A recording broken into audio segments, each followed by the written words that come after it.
Great. Thank you, Raymond. Can you hear me? Great. Thank you. It was a pleasure to be here with all of you.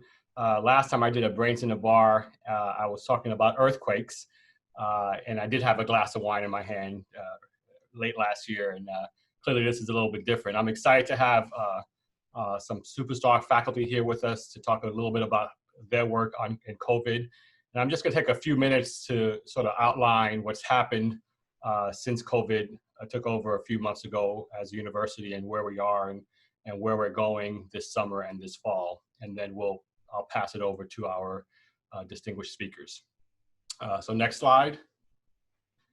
So this is just a bit on the timeline in terms of how things unfolded. It seems like this has been going on forever, but it's really only been a couple of months. March 5th is when we had our first case officially on campus at Rice. And this was a staff member who had traveled to Egypt and came back from that trip. And it ends up there were numerous people that ended up getting sick throughout the metro area from that cruise in Egypt. On March 9th, all in-person classes were canceled. This was a week before spring break was supposed to begin. And there were a ban on events for people greater than 100. And we put in place a travel registry so we can monitor the travel of our faculty and staff. 2 weeks later, all classes at Rice were delivered in a remote format. So we really were able to mobilize the faculty and staff really quickly to get all our classes shifted to a remote delivery. On March 24th, Harris County issued a stay-at-home, work-safe order, and we began phasing out all on-campus research activities with the exception of COVID-19 related research, and you'll hear about some of those things in a few minutes.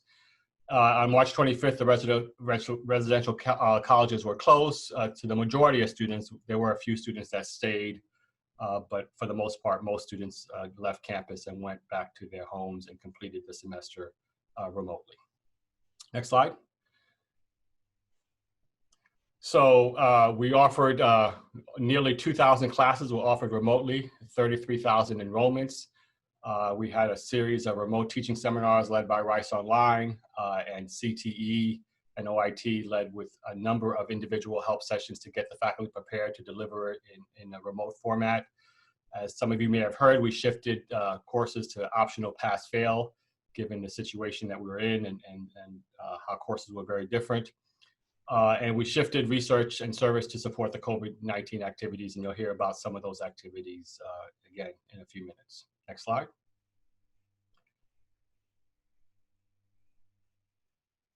I was really pleased to see, just pull back one more slide. I was really excited to see how creative the faculty were in trying to deliver the experience that our students are used to. This is an example of a electrical engineering class, lab class, taught by one of our faculty members. And because he wanted the students to still have the lab experience, he fabricated over 25 lab kits at home, shipped them all over the US and all over the world, including to a student in Singapore and one in Canada, so that the students can continue to have the lab experience that we knew that they wanted to have. And next slide. And many of you may have heard of the Rice low-cost ventilator that was developed by Rice students in the OEDK, a partnership with our students in engineering and Baylor College of Medicine.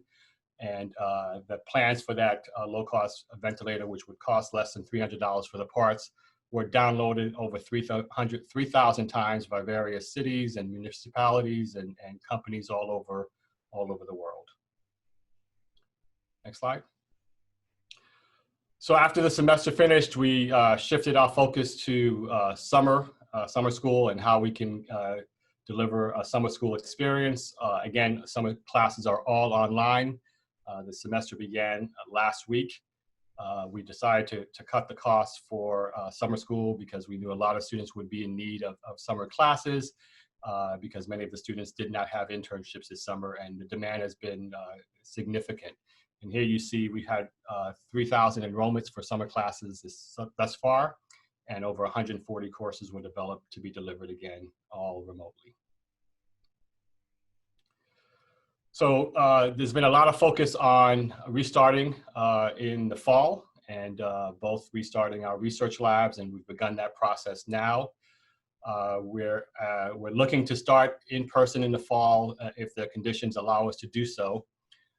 And we've made a decision, if we do begin in the fall, everything will be taught in dual mode, meaning classes will be taught in person. Classes will be taught remotely in a synchronous fashion for students who can't make it to campus or whose condition doesn't allow them to be in the classroom. And classes will also be taught asynchronously for students who may be in another country that can't take the class at the time they are being taught.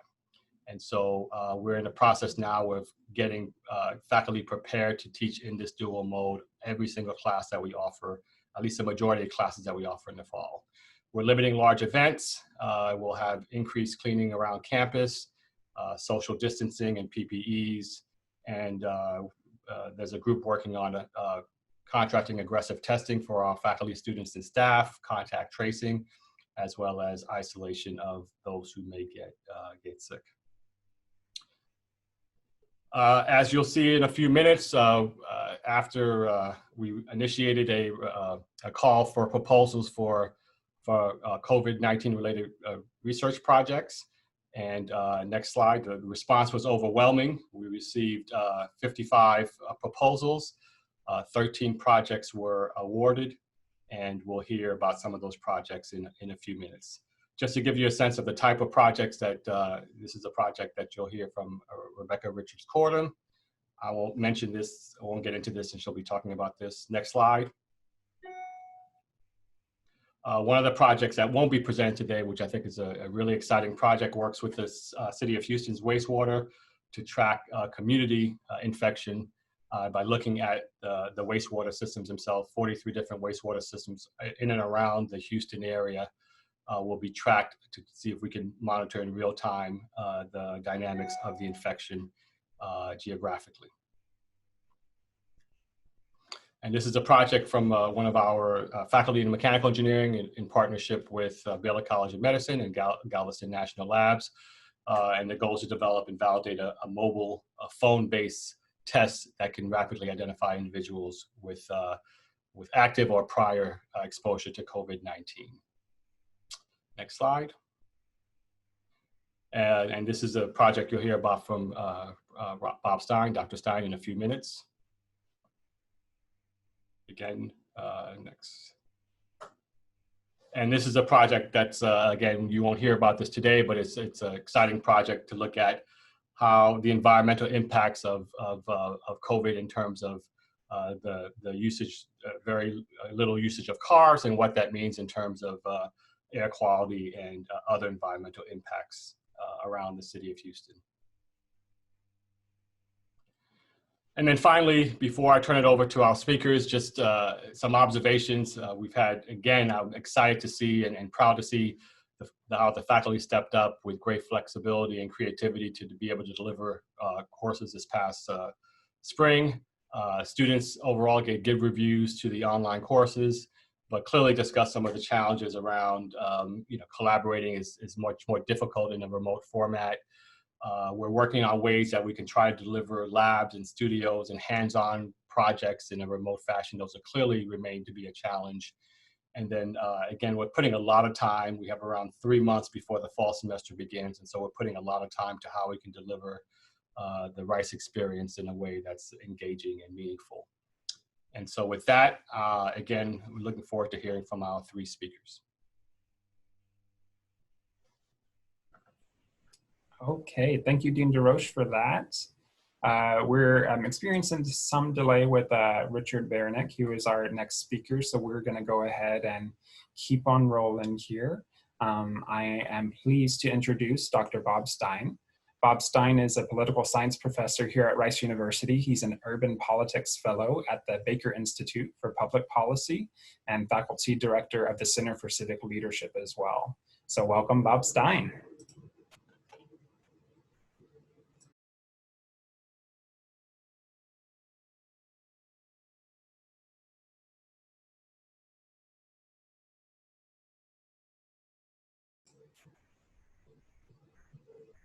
Bob, could we have you unmute your microphone?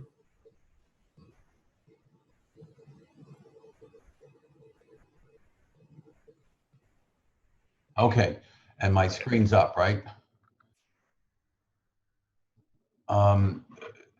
This isn't quite like some of the other projects. Ours is about voting and making it safe. This is work that several of us have been doing with the county clerk. Even before the virus struck us, we were, of course, working with the county clerk on her new plan to institute election day vote centers, sort of early voting on election day. If you're not familiar with what happened, the clerk about a week and a half ago resigned due to health problems. Sorry to interrupt you, Bob. We're not seeing your screen. You're not seeing it. All right, let me see what I'm doing here. All right, let's see. I apologize. I thought I had it up. We saw your desktop and not your presentation. All right, let's do that. My skills. Okay. Not a problem. Is that there now? Perfect. All right. I'll say very quickly, this is an interdisciplinary project with two psychologists, Claudia and Phil, both of whom have done much work on human factors in dealing with voting machines and queues. Myself, Elizabeth Libby Van, is at the Center for Civic Leadership and has instituted a lot of programs on voter turnout projects on campus. Dan Wallach is a computer scientist.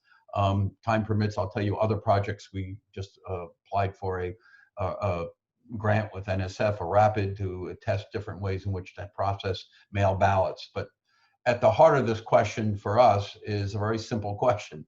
Elections can happen without a whole lot of voters, but you just can't have an election with a whole lot of poll workers. And here are some pictures of what happened in Wisconsin. If you're not familiar with, on April 7th, Wisconsin primary was held. And in the midst of the coronavirus, 40 poll workers who were reported for duty on election day contracted the coronavirus. The Wisconsin State Department of Health has since reported 52 confirmed cases of the virus. I just found out this afternoon, 3 people died, all trying to vote in person on election day. Without being overly partisan, I should point out that the state of Wisconsin would not extend opportunities for the delivery and receipt of mail-in ballots. In Wisconsin, to give you an idea, 300,000 people voted on election day. 1.2 million people voted by mail. In 2016, less than 50,000 people voted by mail, and over 2.5 million people voted in person, of course, without a virus. So the question that we were interested in answering is, how do you make it safe? So what we did was he conducted surveys with 1,800 active Harris County poll workers and another 1,000 registered voters, 1,002 to be exact, during the same period of time. And this is all reported in today's Houston Chronicle and an editorial that all of us co-authored. But the core question is, in this pandemic election year, how and where would you prefer to vote? How would you prefer to work at the polls? To give you an idea of what is going on, Harris County poll workers, first, are reticent to work at polls under normal polling conditions. That is to say, without social distancing. Without social distancing, you get about 52% or somewhat are very likely to show up and work at the polls, and another 48%, they're not going to show up. So over half of the people needed to run an election. We run about 750 polling locations, both early and on election day, won't show up. It's a little bit better than what happened in Wisconsin. If you recall, there were 150 polling locations normally opened in the city of Milwaukee, and on election day, they only had 5 open. The good news is more than 3/4 of all the poll workers surveyed were somewhat or very likely to work at the polls in November if they were provided personal protective equipment, sanitized gloves, plexiglass screens, distancing requirements, 1 person voting at a time. You'd say, well, that's good news. It is, if we can provide all those materials. It's not obvious the county clerk has the resources to do that yet. And even if he, or at the time she, had those resources, we're beginning to wonder whether or not those resources will even be available. That is, we can buy gloves, plexiglass screens, and get people to social distance during election day. Among registered voters, about a fifth, about 20% said they would not vote or somewhat unlikely or very unlikely at a polling location with just social distancing. So again, consider that the poll worker is at greater risk because he or she is seeing simply more people. They're having contact with more people. Voters are in line, and if they properly social distance, wear masks, they're less likely to have that kind of exposure for long periods of time. But again, 20% unlikely to vote. Voters' willingness to vote in the November election under the threat of the coronavirus varies significantly by age, gender, and regrettably partisanship. And to give you an idea, more than 30% of Democrats compared to only 9% of Republicans are either somewhat or very unlikely to vote at a polling location just with social distancing. And that's about all that we can guarantee the voters.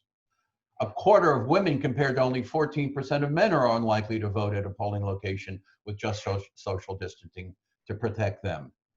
And among persons over 65, 27% said they were somewhat or very unlikely to vote at a polling location with just social distancing. That number, it drops to about 18% for people under 65. And these are, of course, the most vulnerable. The partisan differences here, I will get to in a minute. You can begin to see in this table, Republicans are very likely to vote 80%. 90% tell us they are very likely or somewhat likely to vote with just social distancing. That number is only 50% very likely. It increases to about 70% for Democrats, independents. So you can begin to see that there's a politicization even over this issue. I will tell you that quickly, what's the way to solve this problem? You've got to capitalize on changes in voting to enhance safety that do not require judicial action in partisan battles. The longer the courts take to make a decision, the more confused voters are going to be. The way to deal with, we believe, the team believes, is to flattening the voting curve, the same way you deal with the virus. Give individuals ample opportunity to vote in person. That reduces the density and volume of voters over time. There will be as many, we hope, of 70, 75 early voting locations over 13 days of 12 hours. That's close to 170 hours at close to 75 different locations that we think will allow voters to spread out literally so that they are not in any way at significant risk. Using election day vote centers, which is early voting essentially on election day.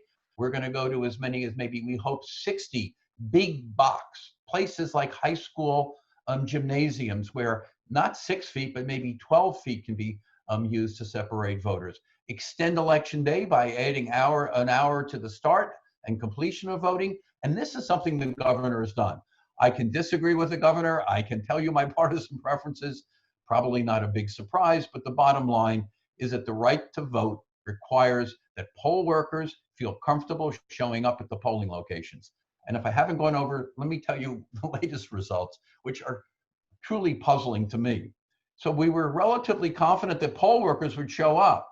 And then a week ago, I get a call through the county clerk's office from the Republican Party that they're having a real difficult time filling their quota for the July primary. And I said, I don't understand this. Republicans and Republican poll workers and voters were much more risk acceptant than the Democrats. So we're looking at this really carefully. In the Q&A, I'll explain what I think is going on.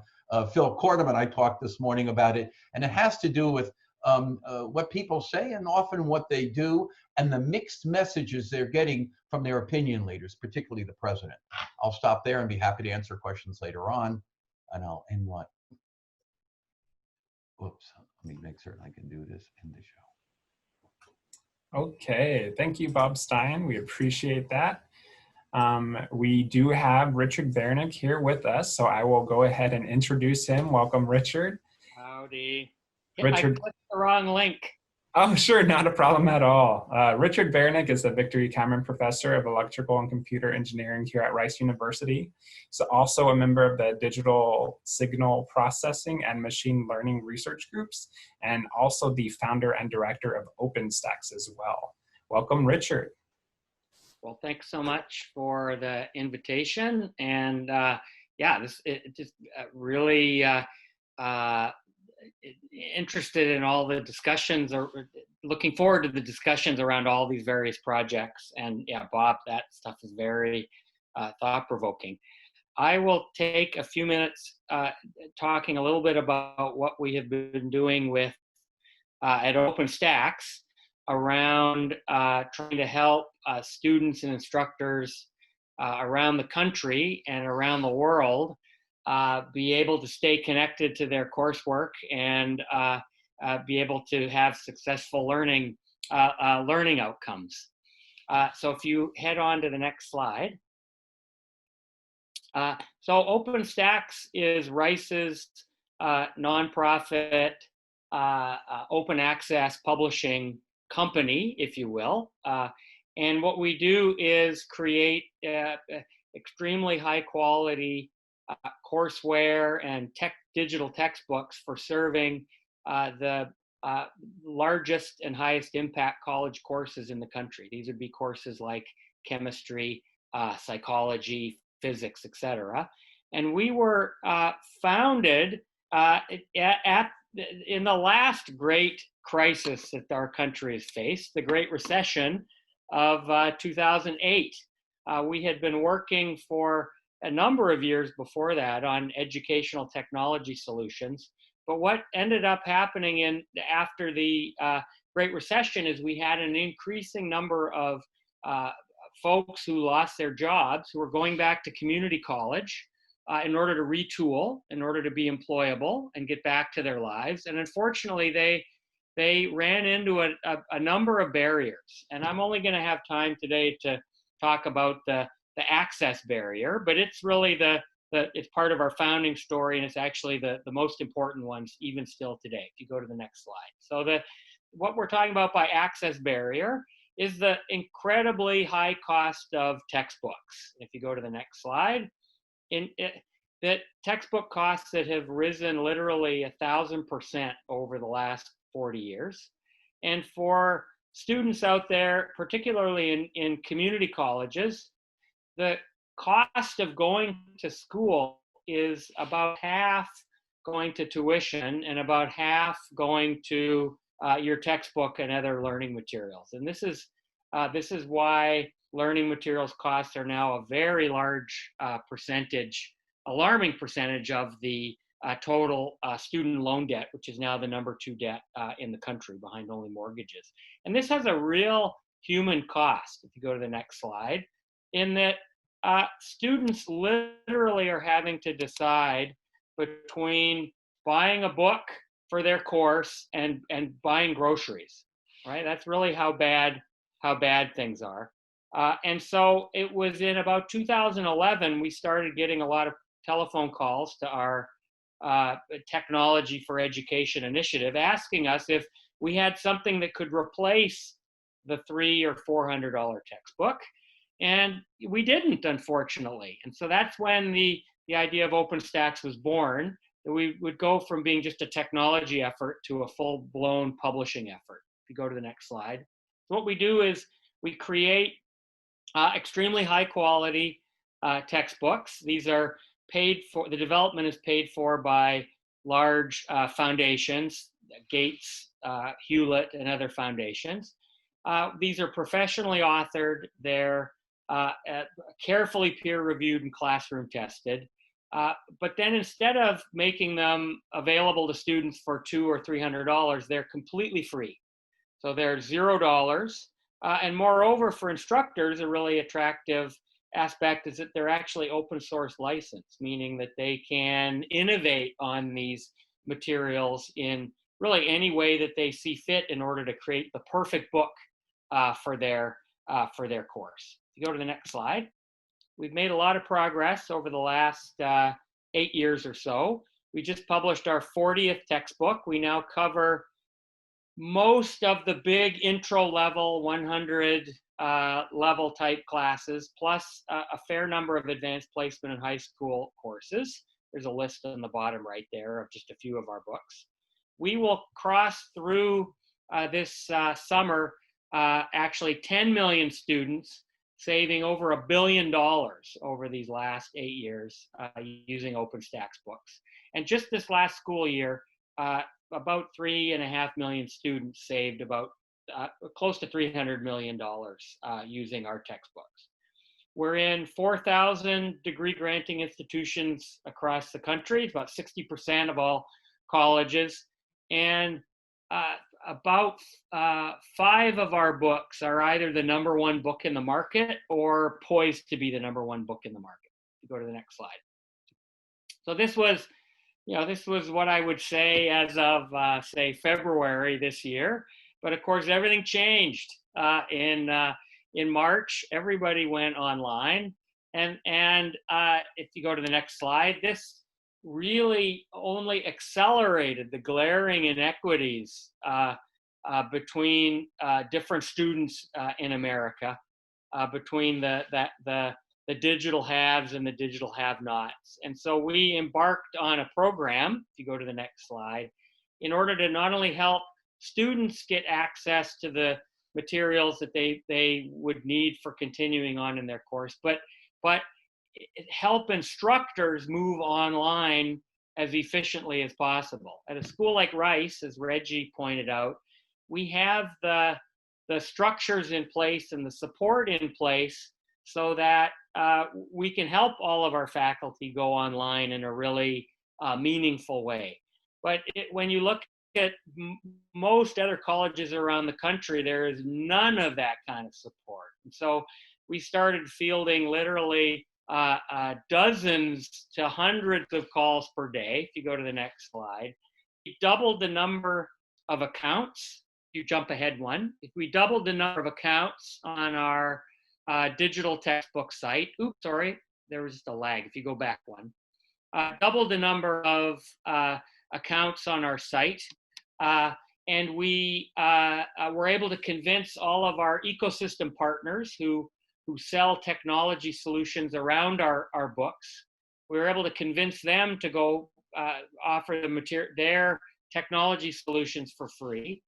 And we have been, in an unexpected way, helping instructors around the country figure out how to best put their courses online. And by best, I mean by following, some real best practices. So we've been trying to build these best practices into the materials we've been sharing with our instructors. If you go to the next slide.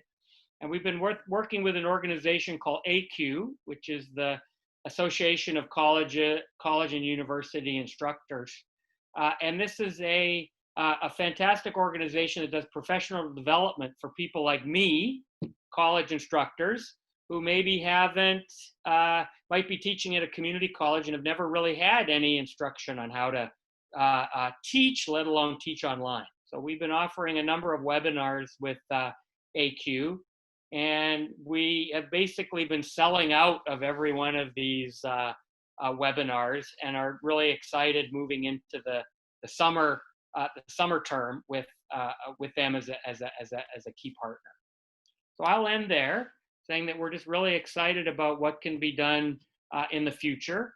Moreover, what can be done marshaling not just the resource of OpenStax at Rice, but also some of the other organizations in order to really create solutions that really promote equity, promote learning far beyond the hedges of Rice. So thanks very much, and looking forward to chatting later. Thank you, Richard. Appreciate that. We're going to go ahead and move on to our final speaker, Rebecca Richards-Cordum. Rebecca Richards-Cordum is a professor of bioengineering and electrical and computer engineering here at Rice. She is also the director of Rice 360 Institute for Global Health. Welcome, Rebecca Richards-Cordum. Thank you so much. It's really a pleasure to be here today. Back at the beginning of the year, if you could go to the first slide, my lab was focused on developing technologies to improve early detection of cervical cancer. We had a big focus on diagnostic imaging, on developing molecular screening tests, and developing training models for hands-on capacity building. And when we first began to hear in the news about the novel coronavirus, one of my PhD students, Mary Natoli, who was trying to graduate in May, said, you know, I'm really, really worried that this is going to get bad and they're going to shut down our lab and I'm not going to be able to finish my dissertation research. And I said, Mary, that will never happen.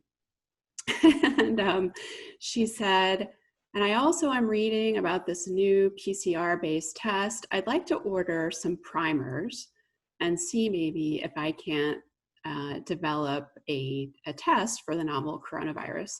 So we went ahead and we placed that order, and Mary did actually graduate. She finished her PhD. She defended at the end of April, and now she's co-leading our efforts to develop a novel diagnostic for COVID-19. Next slide.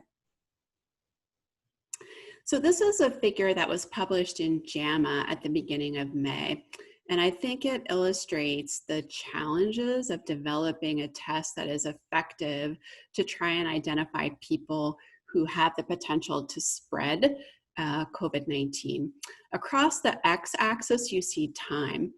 And you can see that black vertical dashed line is when someone becomes symptomatic, but they are actually breathing out viruses in their exhalation for up to a week before they experience symptoms.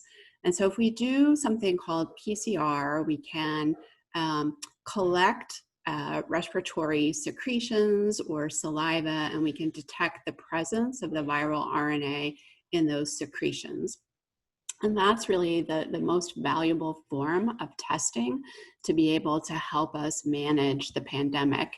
The serology tests that detect antibodies, unfortunately, don't turn positive until after someone has been experiencing symptoms for up to 2 weeks. So they're really not helpful in terms of preventing exposure of other people. Next slide. So when we first started hearing about the coronavirus, there were 2 tests that were available. There was one that was developed by the World Health Organization, and then a follow-up test that was developed by the Centers for Disease Control and Prevention.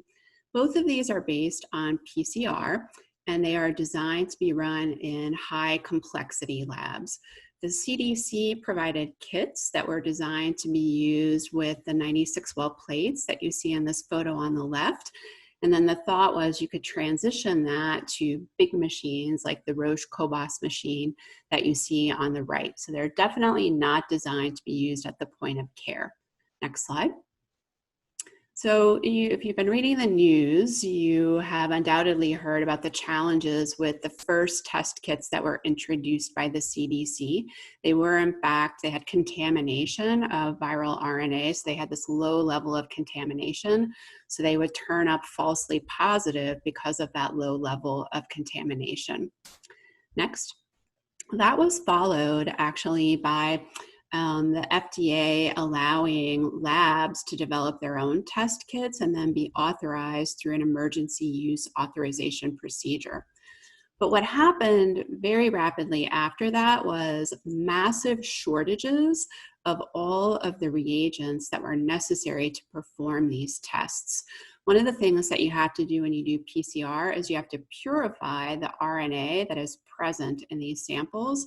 And one of the first things to go out of stock was RNA purification kits. Nobody could buy them. In fact, people in the medical center were calling universities like Rice to say, do you have any kits that you could give to us?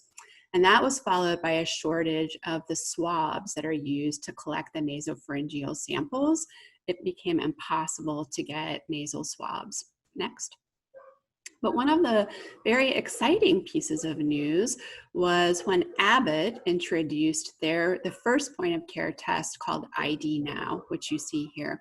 And ID Now is designed to work with nasal swabs. They don't have to go in as far, so it's much more comfortable than the nasopharyngeal swab.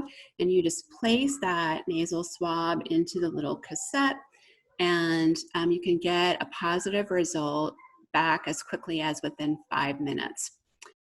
We first began hearing from some of our clinical collaborators that they were really concerned that tests that were run on the Abbott machine came back falsely negative. In other words, if a patient had the coronavirus, the test wouldn't catch it. And now what we've seen in the news and in scientific publications is that between 30 to 50% of patients who do have the coronavirus will test negative on the Abbott machine because the limit of detection is not sufficiently low. Next slide. So why is it so hard to actually do this detection at the point of care? Well, the coronavirus, the novel coronavirus, essentially consists of a piece of RNA that is enveloped in a protein coat. And if you hit the next click, what we need to be able to do is we need to reverse transcribe that RNA into DNA before we can amplify it, and then we can use primers and enzymes to exponentially amplify and detect. And if you hit the next click, it's difficult to do that because, first of all, the virus, when you're infected with the virus, it's inside your own cells. So we have to break those cells open to liberate the virus. And the viral RNA is inside that protein envelope. So we have to lyse the virus itself. If we collect saliva or a nasal swab, there are tons of what we call RNases that will chew up that RNA before we can amplify it. So we have to inactivate those RNases. And there might be components in the saliva or the nasal secretions that inhibit the enzymes that power this amplification. So we often have to dilute our sample to get those inhibitors down to low enough levels. Next slide. So what we are doing at Rice in collaboration with MD Anderson is we partnered with two companies, one called New England Biolabs and one called Axon, to develop a very simple point of care system that allows you to take a saliva sample and collect it into a small tube like the one you see here on the upper left. And if you could just advance one. And then put that inside the tube, place the tube inside a little instrument and heat the sample to inactivate those RNases, to lyse the cells, to lyse the virus, and then to power that isothermal amplification. And our goal is to achieve the same limit of detection as PCR. Next slide. So we are in the process of doing a clinical study using this technology with the MD Anderson Cancer Center. They are doing employee testing at a number of testing sites in Houston. And so we are collecting samples from all of the employees who consent to participate in this study and testing them in our lab at Rice with this novel approach. We've enrolled 29 patients in the study so far. Unfortunately, 28 of those patients had a negative test result. Only one has tested positive. And this was one that had a very low viral load. It amplified at the very, very end of PCR.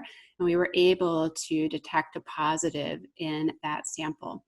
We're in the process of continuing to optimize that detection procedure.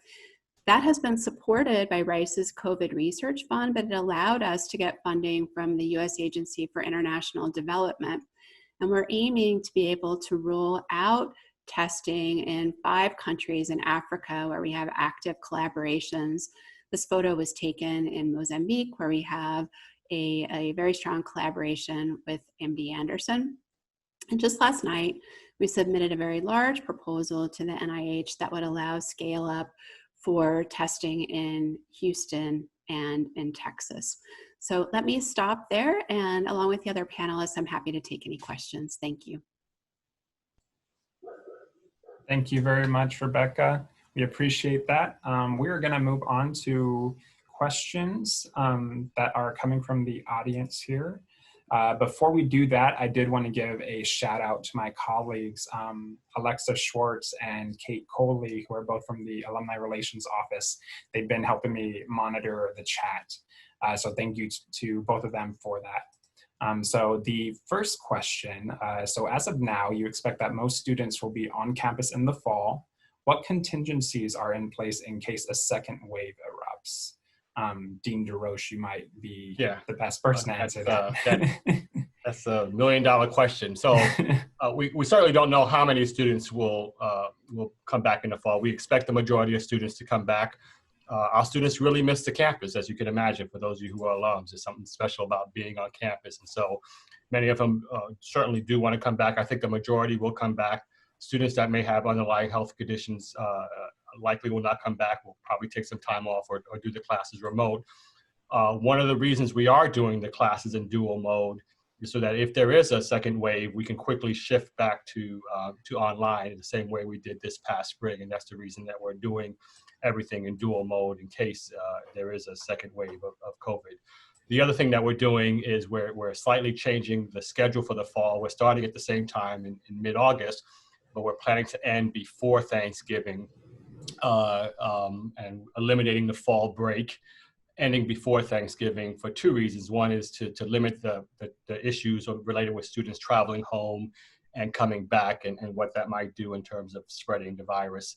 But also because most of the experts believe that the likelihood of a second wave increases as we get later into the year. So by finishing before Thanksgiving, we limit the possibilities of a second wave that many people are predicting later in the year. So there are a lot of people working really hard to make campus as safe as possible so that the students can come back and feel they're in a safe environment. Okay, thank you for that, Dean DesRoches. I didn't know if any of the speakers had anything to add to that, but if not, I'll go ahead and move on to the second question. All right, perfect. All right, second question. There have been a lot of questions about the international students remaining on campus. What can alums do for the international students who haven't been able to go home since the pandemic began? Yes, I would suggest that they contact Bridget Gorman. There are a few international students that stay through the end of the semester. Some of them ended up staying, are still there on campus here this summer. And so we'd love for you to contact Dean Gorman and talk to her, and she'll have, I'm sure, some suggestions and appreciate your willingness to help. All right, thank you. Next question. This question is for Dr. Stein. Between in-person voting and voting by mail, which form of voting poses fewer risks for fraud potential and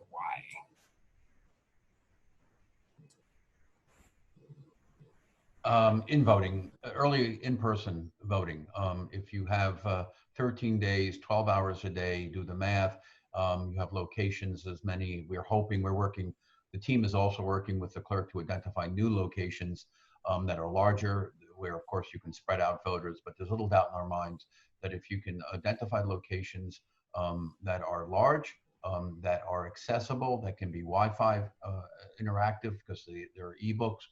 The solution to this, I say the solution, a better solution to conducting in-person voting would be early voting. I should make it very clear, as we wrote in our op-ed today, we all prefer a vote by mail election, but as we all pointed out, be careful what you wish for. Our state only has 6% of voters voting by mail over the last half a dozen federal elections. We don't have a very good cured system for vote by mail. And in fact, Dan Wallach and his team and Phil and I and Rebecca, and Claudia are working on this. We couldn't even get the mail ballots out to people in time. 16% would never even get their ballots because their addresses wouldn't be deliverable. The volume of vote by mail, we hope, can go up to 18, maybe even 20% in Texas. That would take a tremendous stress off in-person voting. We hope we can move in-person early voting to 70%, leaving election day, which I think is the most risky, to something in the area of no more than 20%. Then I think I've been working with colleagues, Kathy Troisi, who's epidemiologist, has helped us understand the 6 feet distance requirement is a little bit more vague. And the truth is, Phil will tell you, if you watch people in line at the TSA at the airport, as they get closer to the polling location or checking in, what do? They compress. And as they compress, of course, distancing. And the way the virus gets transmitted, as at least I've been educated on this, is it's all about the load. It's how many minutes, maybe sometimes tens of minutes you are in an environment. So we need a big box location where there are air handlers that are circulating the air. If you go to a local neighborhood elementary school built for 5-year-olds, that would not be what I would call a safe location. So we're trying to get locations that can substitute big box locations for these local neighborhood schools. We've learned a lot with Ms. Troutman, who is the clerk right now, with the new big vote centers, and we're learning a lot about how people behave in lines. And the key here is to convince them. We're going to have QR opportunities for voters to take a picture of where they are in line, so they can send that back and let a voter know through an app that they are going to be at a location that has a quick line, lots of spacing, and when they get inside, they'll see poll workers with PPE. They'll be given sanitized. Actually, we're going to use Q-tips, but they're scarce too. But we're going to use pens that have been sanitized. And if you remember how you vote, you just push buttons. The problem is to push up the over 65-year-old voting, and that we're going to be working with some faith-based groups who turn out to have really good databases, and helping them. One of the synagogues right across the street from Rice, Temple Emmanuel, has approached us, and we're going to work with them. I think they have 2,000 households, about 6,000 members, and we're going to help them identify people who are over 65 and get them good information about vote by mail. Okay, thank you for that. The next question is for Dr. Baraniuk. Is OpenStax a standalone company, and what percentage of Rice classes use OpenStax books? Oh, good question. No, I described it like a startup company, but we're in fact a division of Rice University. And depending on the semester, it varies. There are between 6 and 10 courses at Rice that will use one of our textbooks. And this makes sense because about a third of the 40 books that we published have only been released in the last few years. So we look forward to increasing the impact on Rice itself. Great question. Okay, thank you. Next question I have is, what is the expectation for on-campus density housing?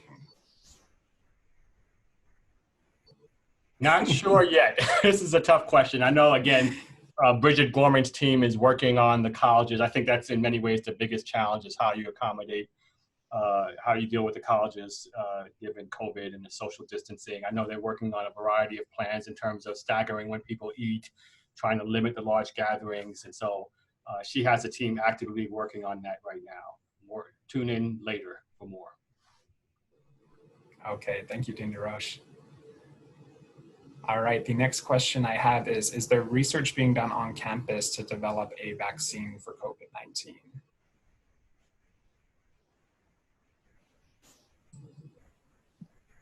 So there is work that's going on in the bioengineering department. Omid Besa is one of my colleagues who is doing work to develop a vaccine. Okay, thank you for that.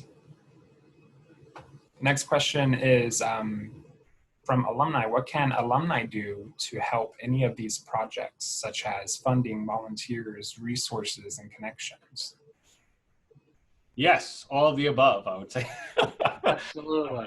Yes, I don't know if anybody has any additional comments, but funding and connections are always great. If you have resources that are non-funding based resources that might lend themselves to a project, that would be great. I don't know if anybody wants to add anything. No, I'd say it truly is all the above. Often a connection from an alum ends up paying off in some incredible way, either by connecting us to a real thought leader who can help us move one of our projects forward, or they might have connections at foundations that have helped us fund entire book series. So yeah, I'd say all the above. Great answer, Reggie. Okay, perfect. Next question, this is for Dr. Richards-Cordum. What is the timeline you expect to be able to use your testing method wisely? So we're rolling out the test in 2 phases, and we hope by the end of summer to be able to roll out the first phase. We need to go through the emergency use authorization process of the FDA to get permission to be able to do that. And then for the second phase, our goal is October. Okay, perfect. Thank you very much. All right, another question here. There was a recent national news piece about Rice pulling students off the wait list before the usual deadline. How does enrollment look? Yeah, so I think you're seeing this nationally.